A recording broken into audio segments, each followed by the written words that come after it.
So welcome student with the episode 12। आज जो हम बात करने वाले हैं, आज हम बात करेंगे अपनी इंडियन इकोनॉमिक डेवलपमेंट की बुक्स के बारे में।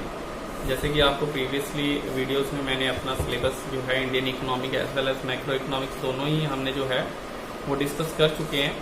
तो मैं इसके लिए भी आपको रिकमेंड करूंगा TRJN एंड VKORE की ही बुक रिकमेंड करूंगा। कोशिश करें आप यही बुक्स जो हैं वो परचेज कर लें।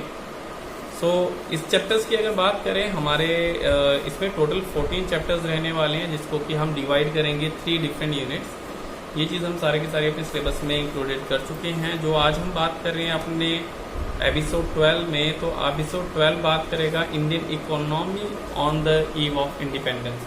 तो ये जो फर्स्ट चैप्टर हमारा मिल रहा है इंडियन इकोनॉमिक डेवलपमेंट का, तो ये इंडियन इकोनॉमिक डेवलपमेंट का जो सबसे पहला चैप्टर है, इसमें हम क्लियरली स्टडी करेंगे about the Indian economy on the eve of independence. अब यहाँ पे वर्ड आ रहा है ईव, तो अगर एक डिक्शनरी के अकॉर्डिंग से हम बात करें तो ईव का मतलब होता है इवेंट जस्ट बिफोर, एक ऐसी इवेंट जो हाल ही में हुई है, रिसेंटली हुई है। तो जब हम ऐसे इवेंट्स की बात करते हैं तो ऐसी जस्ट इवेंट, कौन सी इवेंट हुई थी वो इंडिपेंडेंस, यानी आजादी से जस्ट पहले हमारी इंडियन इकोनॉमी की जो थी सिचुएशन कैसी थी। अब अगर हम बात करें इंडियन इकोनॉमिक डेवलपमेंट की, तो इस चैप्टर्स में हम 6 डिफरेंट सेक्टर्स को पढ़ेंगे, क्योंकि इंडियन इकोनॉमी को पूरा स्टडी करना इट्स अ क्वाइट डिफिकल्ट, काफ़ी मुश्किल होता है कि इजी नहीं होता इंडियन इकोनॉमी को होल पढ़ना, और वो भी बिफोर इंडिपेंडेंस या इंडिपेंडेंस से जस्ट पहले हमारी इंडियन इकोनॉमी की सिचुएशन कैसी थी। तो आप ऐसा कह सकते हैं कि हमारी इन बुक्स को आप एक हिस्ट्री की तरह थोड़ा सा सोच लें कि आज़ादी से पहले हमारी इकोनॉमी कैसी थी, फिर 1947 यानी आज़ादी से टाइम से 1991 तक इकोनॉमी कैसी थी। ये चैप्टर पढ़ेंगे हम 2nd, 3rd, 4th, 5th and 6th तक। 6th चैप्टर ही इंक्लूडेड है 1991 में क्या चेंजेस आया और इकोनॉमी में क्या चेंजेस आई, एंड देन आफ्टर एक जनरल इश्यूज, इन्फ्लेशन क्या होता है, या हमारी पॉवर्टी क्या है, या हमारे इंडिया, चाइना और नेबरिंग कंट्री के साथ हमारी इकोनॉमिक रिलेशंस कैसे हैं। तो हम इन चीज़ों को लेकर स्टडी करेंगे। Just hold on.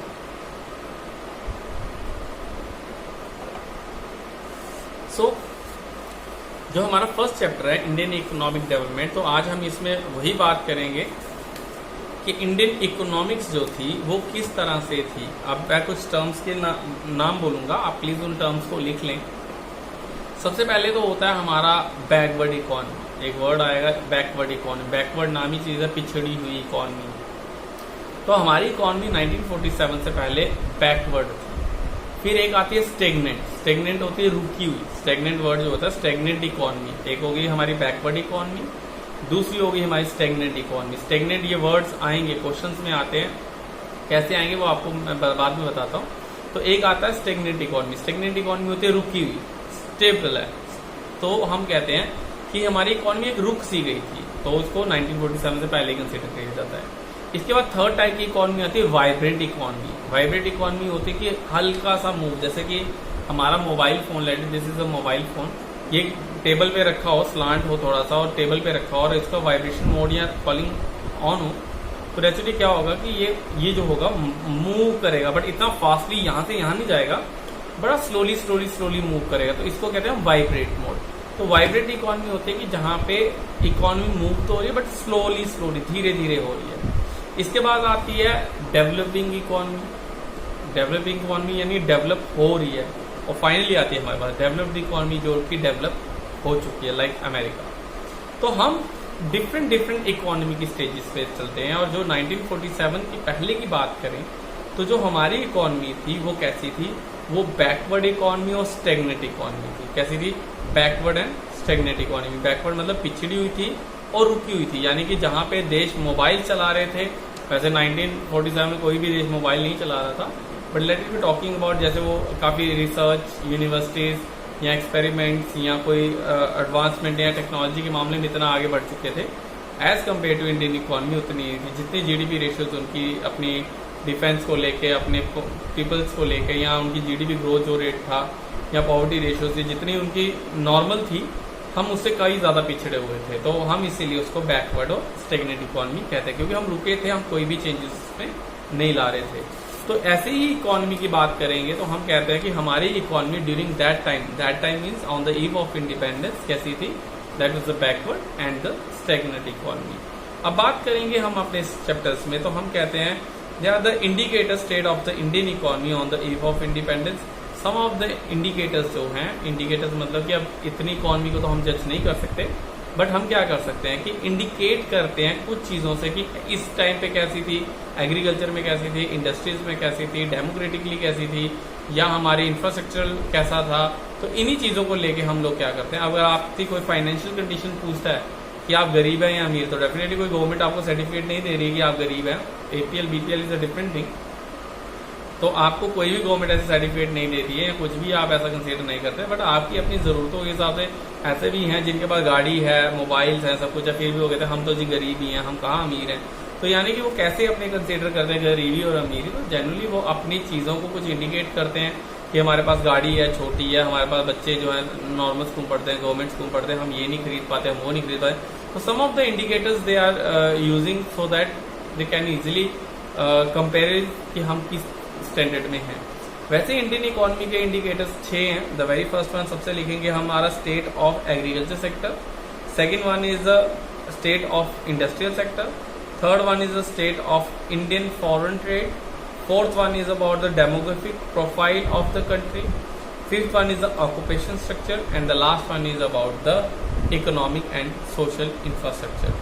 तो हम इन 6 कंडीशंस को देखेंगे, 6 इंडिकेटर्स को देखेंगे कि ये 6 चीजें थी, यानी agriculture, industries, foreign trade, occupation, infrastructure या हमारा जो था डेमोग्राफिक प्रोफाइल, ये 6 की 6 चीजें जो थी 1947 के टाइम पे कैसी थी। रिमाइंड दैट इन चैप्टर को आप स्किप बिल्कुल ना करें, पूरा थॉरली चले। आपको पता होगा कि 1947 में कैसी थी, तभी आप कंपेयर कर पाएंगे कि 2020 में कैसे हैं।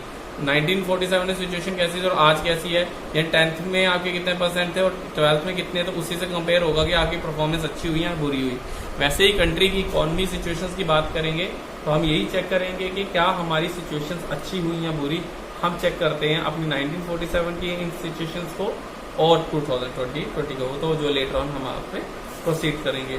तो सबसे पहले आती है बात द स्टेट ऑफ एग्रीकल्चर। तो एग्रीकल्चर सेक्टर हमारा कैसा था, आपकी बुक में क्लियरली लिखा हुआ है agriculture sector on the eve of independence, that the Indian agriculture sectors that exhibited the 4 principal characteristics. Together these characteristics pointed to backward of the Indian agriculture as well as it is a stagnant. अब दोनों word use हुए हैं आपके backward and stagnation. तो stagnation and backward यानी कि आपका यही इंडिकेटर जो है कुछ कैरेक्टरिस्टिक्स, ये कैरेक्टरिस्टिक्स बता रहे हैं कि आपकी इकोनॉमी जो थी या आपका इंडियन एग्रीकल्चर जो था वो बैकवर्ड और स्टेग्नेंट था। बैकवर्ड क्यों था, सबसे पहला एग्रीकल्चर में पॉइंट आता है हमारा, the very first one is a low level of productivity. अगर आपको क्वेश्चन आता है that the Indian agriculture on the eve of independence was stagnant और द बैकवर्ड, एक्सप्लेन। तो अब क्वेश्चन बन गया ना, तो आपको पता चल गया कि स्टैग्नेंट और बैकवर्ड क्यों था। तो यही 4 पॉइंट आपने इसमें लिखने हैं। सबसे पहला आता है लो लेवल ऑफ प्रोडक्टिविटी। देखिए प्रोडक्शन और प्रोडक्टिविटी में फर्क है। प्रोडक्टिविटी का मतलब होता है per hectare of land. I think geography वाले जो आर्ट स्टूडेंट है उनको प्रोडक्टिविटी अच्छे से कंसेप्ट क्लियर है, जो कॉमर्स स्टूडेंट्स उनको नहीं पता होगा। तो प्रोडक्टिविटी होती है, वैसे कॉमर्स को भी पता है क्योंकि वो लैंड प्रोडक्टिविटी या मशीन या लेबर प्रोडक्टिविटी की बात करते हैं। तो पर पर्सन या पर हेक्टेयर ऑफ लैंड में जो एग्रीकल्चर है, तो पर हेक्टेयर ऑफ लैंड में जो प्रोडक्शन हो रही है उसकी बात करें। अ पीस ऑफ लैंड, उसमें कितनी प्रोडक्शन हो रही है। अगर आज के टाइम पे अगर 1 हेक्टेयर से 20 kg निकल रहा है, शायद उस टाइम पे 1 kg निकल रहा था। तो 1 kg जो उतनी जमीन से जहां आज 20 निकला वो पहले 1 निकल रहा था। इसका मतलब हमारी प्रोडक्टिविटी लो थी, जहां हम उसकी ज्यादा प्रोड्यूस कर सकते हैं उससे कंपेरेटिवली कम कर रहे थे। दूसरी कंट्रीज ज्यादा प्रोड्यूस कर रही थी उतनी जमीन पे, हम उससे कम प्रोड्यूस कर रहे थे। तो ये दिखाता था कि हमारी लो प्रोडक्टिविटी है। लो प्रोडक्टिविटी इंडिकेट करता था कि हमारी प्रोडक्टिविटी लेवल जो है वो लो है। सेकंड बात करें हाई डिग्री ऑफ वनरेबिलिटी, यानी वनरेबिलिटी का यहाँ पे आप लिख सकते हैं डिपेंडेंसी ऑन रेनफॉल, यानी हाई डिग्री और जो हाई डिपेंडेंसी ऑन रेनफॉल। तो हमारे 1947 के टाइम पे कोई भी इरिगेशन फैसिलिटीज नहीं थी, कोई भी कैनाल सिस्टम्स नहीं था, कोई डैम या बहुत सारे ऐसी चीजें जो हैं वो नहीं थी। इवन आप रंजीत सागर डैम की बात करें, आप अपनी माधवपुर या कालीवटी वाली नहर की बात करें, ये सारे के सारे प्रोजेक्ट्स 1990s के बाद के ही आए हैं। इवन दैट 1947 पे ऐसे कोई भी कैनाल से कोई भी ऐसी फैसिलिटीज नहीं थी। सारे के सारे एग्रीकल्चर जो थे डिपेंड करते थे किस पे, रेनफॉल पे, यानी कि डिपेंडेंसी ऑन रेनफॉल। तो डिपेंडेंसी ऑन रेनफॉल तो इंडिकेट करता है कि मतलब कि हमारे पास इरिगेशन फैसिलिटी नहीं है, बारिश होगी तो फसल होगी, फसल नहीं होगी तो ऑब्वियसली कुछ भी नहीं होगा। तो नेचुरली क्या था कि मोस्टली जो पीपल थे 1947 के टाइम पे डिपेंडेंट थे हमारे रेनफॉल पे। मैं आपको एक चीज और बता दूं कि वहां पे पॉपुलेशन जो थी इतनी कम पॉपुलेशन थी, इतनी ज्यादा डेमोग्राफी की ज्यादा नहीं थे, करोड़ों में लोग नहीं थे, इतने करोड़ों में थे मतलब कि 131 बिलियन जो हमारे है वैसा नहीं था। तो कम थे, काफी कम थे, अराउंड 40 to 50 करोड़ सी थे हमारे टाइम पे, उस टाइम पे 1947 पे। तो जिसकी वजह से क्या था कि लोग खेती बाड़ी करना प्रेफर करते थे, क्योंकि इंडिया के पास काफी ज्यादा एरिया था, तो ज्यादा डिपेंडेंसी थी एग्रीकल्चर पे, तो एग्रीकल्चर काम करते थे और वो इंफ्रास्ट्रक्चर काम ही नहीं था, तो उस पर भी वो डिपेंड रहेंगे रेनफॉल पे। रेनफॉल आएगी तो बारिश होगी तो फसल होगी, तो अदरवाइज नहीं होगी। तो high degree of dependency on rainfall. एक कंट्री अगर रेनफॉल पे डिपेंड है, उसकी इरिगेशन फैसिलिटीज नहीं है, तो इसका मतलब वो आज भी पिछड़ी हुई है, तो इसी वजह से वो बैकवर्ड में थे। Third one is a wedge between the owner of the soil and the tiller of the soil. Owner of the soil, soil मतलब जमीन का ओनर, मालिक, टिलर जो उस पर काम करता है, तो इन दोनों के बीच में वेज बिटवीन। अब वेज बिटवीन, वेज मतलब कॉन्फ्लिक्ट। अब मैं वर्ड्स, आप प्लीज अपनी बुक्स खोल लें, बुक्स में सारे वर्डिंग लिखे, उनके मीनिंग बता रहा हूं आपको। WEDGE, wedge, wedge between owner of the soil and the tiller of the soil. तो जब हम वेज कहते हैं दैट मीन्स अ कॉन्फ्लिक्ट, लड़ाई झगड़े थे किसके बीच में, जिसकी जमीन होती थी, जमींदार और मजदूर लेबर के बीच में। आपको पता है किसान और जमींदारों की हमेशा लड़ाई रही है पैसों को लेके, तो वही चीज उनके बीच में थी जिसकी वजह से वो प्रॉपर कल्टीवेशन नहीं कर पाते थे। अब झगड़ा किस बात का था, ऑब्वियसली लैंड रेवेन्यूज को लेके कि आप जो है इतना टैक्स जो होगा वो हमें पे करेंगे। इसके रिगार्डिंग हम अपने नेक्स्ट टॉपिक में जरूर बात करेंगे। फिलहाल आप इतना समझ लें कि ओनर ऑफ द सॉइल और टिलर ऑफ द सॉइल के बीच में नहीं बनती थी। जब दो लोगों के बीच में बाउंडिंग अच्छी नहीं होगी तो डेफिनेटली वहां पे वर्किंग जो होगी वो भी अच्छी नहीं रहेगी। फोर्थ वन बात करें that is uneconomic and the fragmented land holding. Uneconomic and fragmented, fragmented होता है मतलब कि एक साथ नहीं थे। एक खेत यहाँ आज के टाइम पे अपने रिलेटिव्स के यहाँ, अपने पापा के जिनके भी फैमिली अगर एग्रीकल्चर करती है उनका ऐसा होता है एक खेत हमारे यहाँ, ये कुछ खेत है, फिर दूर हमारे खेत हैं, वो भी खेत हैं। तो ऐसा क्यों होता है कि एक जगह सारे एक साथ ना हो, बल्कि 2-3 यहाँ पे हैं, थोड़े वहां पे हैं, थोड़े कहीं और हैं। तो इससे ये होता है कि फ्रेगमेंटेड, दूर दूर होने से हमें वहां पे भी कल्टीवेशन वहां पे भी करनी पड़ती है। तो अगर एक साथ होते तो शायद हम एक साथ कल्टीवेट कर लेते और प्रोडक्टिविटी ज्यादा अच्छी होती है, बट दूर दूर होने की वजह से ये एक उस टाइम पे एक प्रॉब्लम थी अनइकोनॉमिक एंड फ्रेगमेंटेड लैंड होल्डिंग का, कि दूर दूर होने की वजह से और छोटे छोटे small and fragmented land holding की वजह से जो हमारा एग्रीकल्चर था वो ज्यादा ग्रो अप नहीं कर पाया। तो यही 4 कारण थे, मैंने पहले ही बताया। 4 प्रिंसिपल्स, कैरेक्टरिस्टिक्स हैं जो इंडिकेट करते हैं हमारी बैकवर्ड एंड स्टेगनेंट इकोनॉमिक्स को during the eve of independence. तो इन 4 पॉइंट्स को आप बैकवर्ड और स्टेगनेंट के लिए बता सकते हैं। जो अभी मैंने क्वेश्चन आपको दिया था लिख लें उसको कॉपी पे, that in agriculture sector on the eve of independence was the backward, explain. तो नॉर्मली एक्सप्लेन करना है आपने इन्हीं 4 पॉइंट से। अब आता है factor reasoning the backward and the stagnant of the Indian agriculture during the British rule. British rule यानी 1947 के टाइम पे क्यों एग्रीकल्चर जो था बैकवर्ड और स्टेगनेंट था, इसके 2 मेन रीजन है। The very first one is the land revenue system during the British Raj and the second one is the force commercialisation of agriculture. 2 ये मेन रीजन हैं जिसकी वजह से हम इनको बैकवर्ड और स्टेगनेंट कहते हैं। आप ये भी इंक्लूडेड चाहे तो बच्चा कर सकते हैं, या आप इसको भी इंक्लूडेड कर सकते हैं अपने इस टॉपिक में, तो इससे भी आपको ये चीज जो होगी वो हेल्पिंग मिलेगी। अब लैंड रेवेन्यू सिस्टम की बात करें, आप सारे बच्चे अपने SST में ये पढ़ चुके हैं जमींदारी सिस्टम। जमींदारी सिस्टम क्या होता था, देखिए 3 सर्कल समझ लीजिए, 3 लोग होते थे। 3 लोगों में कौन होगा, सबसे पहले होता है ब्रिटिशर्स। ब्रिटिशर्स जो थे वो डील करते थे जमींदार से, ये टैक्स लेते थे जमींदारों से, और जमींदार जो थे वो काम करवाते थे किससे, फार्मर से। अब यहाँ पे 3 लेयर्स 1, 2 एंड 3 समझ लीजिए, ब्रिटिशर्स, जमींदार एंड देन आफ्टर लेबर। जमींदार जो ब्रिटिशर्स थे वो टैक्स लेते थे जमींदार से, जमींदार जो थे टैक्स लेते थे जो हमारे फार्मर्स थे, और यही जो 2 लोग हैं, ये जो 2, इसको छोड़ दे ब्रिटिश को, तो ये जो थे ये ओनर ऑफ द सॉइल थे, ये जो थे टिलर ऑफ द सॉइल। झगड़ा क्यों था, मैंने कहा कि आपको बताऊंगा नेक्स्ट टॉपिक में। यही था नेक्स्ट टॉपिक जिसमें इन्होंने बताया कि झगड़ा रीजन, सर झगड़े का जो रीजन था वो ये रहा कि जो ब्रिटिशर थे जब टैक्स चार्ज करते थे जमींदार से, तो जमींदारों ने जो टैक्स पे करना होता था ब्रिटिशर्स को, वो टैक्स जो था वो चार्ज करते थे लैंडलॉर्ड से, सॉरी फार्मर से।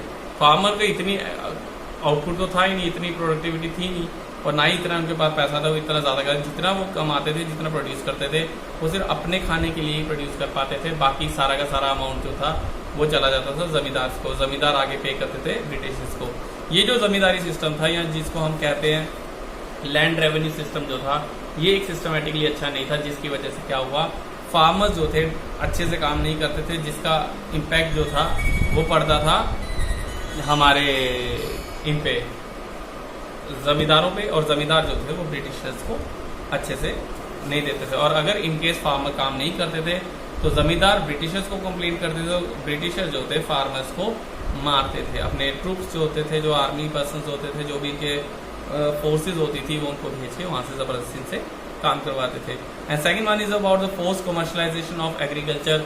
ये भी कारण रहा क्योंकि किसान चाहता था खाना, ड्यूरिंग दैट टाइम उसको खाना चाहिए था, उसको इकोनॉमी से कोई लेना देना नहीं था। बट जो ब्रिटिशर्स थे उन्होंने ईस्ट इंडिया कंपनी स्टैब्लिश की थी। आप ये सिल्क रूट और ये सब कुछ हिस्ट्री में पढ़ चुके हैं क्लास 10th में, इसीलिए आपको पढ़ाया गया था, और इकोनॉमिक्स भी थी।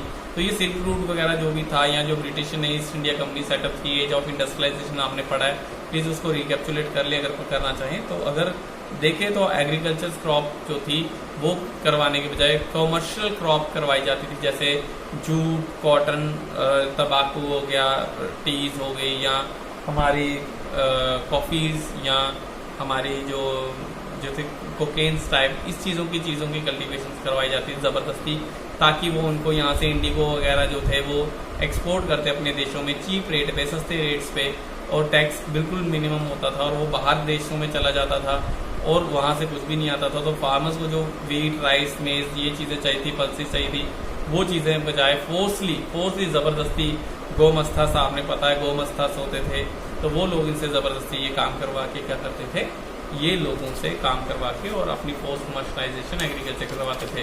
और जिस चीज़ का एग्रीकल्चर फार्मर्स को कोई बेनिफिट नहीं होता था, एडवांटेज नहीं होता था, तो डेफिनेटली वो उस पर दिल लगा के काम नहीं करते थे, जिसकी वजह से एग्रीकल्चर जो था वो हमारा बैकवर्ड और स्टेगनेट रहा।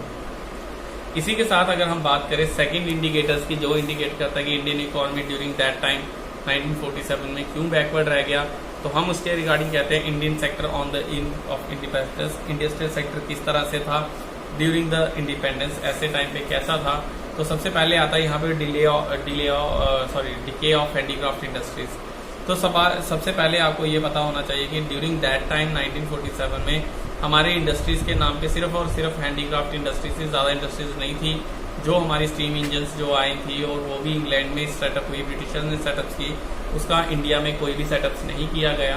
तो उन्होंने क्या किया, डीके हो गया हैंडीक्राफ्ट इंडस्ट्रीज का। और जब हैंडीक्राफ्ट इंडस्ट्रीज हमारे यहाँ डीके किया गया तो इसका एक जो इम्पैक्ट पड़ा वो कहाँ पे पड़ा, हमारा इम्पैक्ट पड़ा इस पे हमारा जो इंडस्ट्रियल सेक्टर्स पे। और इंडस्ट्रियल सेक्टर जब अच्छा नहीं होगा तो डेफिनेटली इससे इम्पैक्ट पड़ेगा। और हमारा हैंडीक्राफ्ट इंडस्ट्री जो था वो कम्पीट नहीं कर पाया मशीन। हैंडीक्राफ्ट इंडस्ट्री पता हाथ से बनने वाली चीज़ें जो कि कॉस्टली भी रहेंगी, जिन पे मैन पावर ज़्यादा चाहिए, रॉ मटेरियल सारा एक्सपोर्ट हो जाता था। क्लियरली कहानी है, रॉ मटेरियल जितना भी होता था, जूट, रॉ कॉटन जो भी होता था वो सारा एक्सपोर्ट कर दिया जाता था ब्रिटिश में, इंग्लैंड में, यूरोपियन कंट्रीज अपने पास ले जाते थे। ये उनके पास मशीन थी, इंडस्ट्रीज थी, इंडस्ट्रियलाइजेशन जो थी वो सेटअप्स हो चुकी थी। और जो इंडिया के पास था वो अभी भी हैंडमेड था, जो कि चीज़ें कॉस्टली थी और मशीन मेड प्रोडक्ट्स को कम्पीट नहीं कर पा रही थी। इसी वजह से हमारा इंडस्ट्रियल जो सेक्टर था वो डिके हो गया। अब डीके होने के रीजन सबसे पहले आपकी बुक में दिया हुआ discrimination the tariff policy of the state.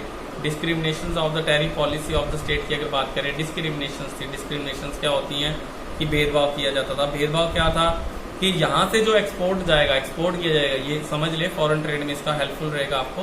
जो नेक्स्ट एपिसोड होगा वो फॉरेन ट्रेड को हम आगे डिस्कस करेंगे, तो उसमें आपको हेल्पफुल रहेगा। तो फॉरेन ट्रेड के लिए उन्होंने क्या किया, जो एक्सपोर्ट किया जाता था यहाँ से मटेरियल, तो वो टैक्स जो था, वो चार्जेस जो थे वो मिनिमम किए गए थे, और जो इम्पोर्ट होता था उसको ज़्यादा किया जाता था।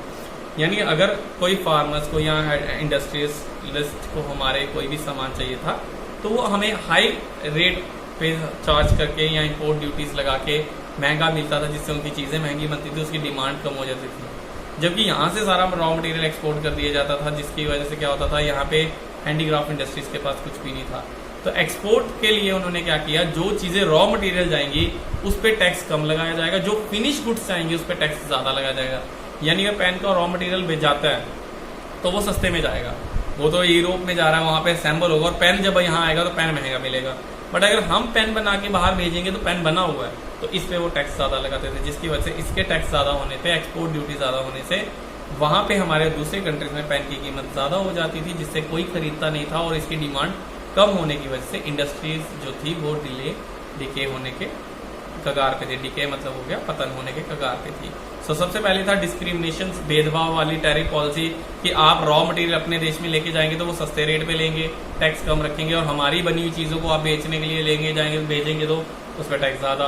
तो वो चाहते थे हमारा प्रोडक्ट जो है वो बाहर महंगा बिके ताकि हमारे डिमांड्स कम रहे।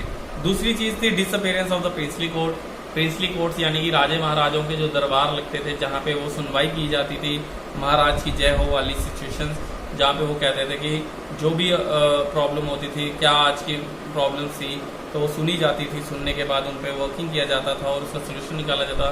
क्योंकि सारे के सारे राजा थे वो ब्रिटिशर्स के अंडर आ चुके थे, अब वो प्रिंसली कोर्ट्स, राजाओं के जो कोर्ट्स होते थे, सुनवाई होती थी, अब नहीं थी, तो हैंडीक्राफ्ट इंडस्ट्री उस टाइम पे डिके होना बन गया।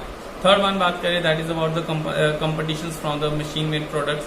Obviously European countries age of industrialization आपने पढ़ा कि काफी एडवांस थी, उन्होंने 17 और 18 सेंचुरी में काफी मशीन जो थी वो सेटअप कर ली थी, स्टीम इंजन उन्होंने सेटअप कर लिया था, प्रोडक्शन ज्यादा अच्छी थी, स्पीड में प्रोडक्शन होने की वजह से, उनका रॉ मटेरियल यहाँ से सस्ता जाने की वजह से उनके प्रोडक्ट की जो प्राइस थी वो कम थी, जबकि हमारे हाथों से बनने वाली चीजों की कॉस्ट जो प्राइस थी वो ज्यादा थी।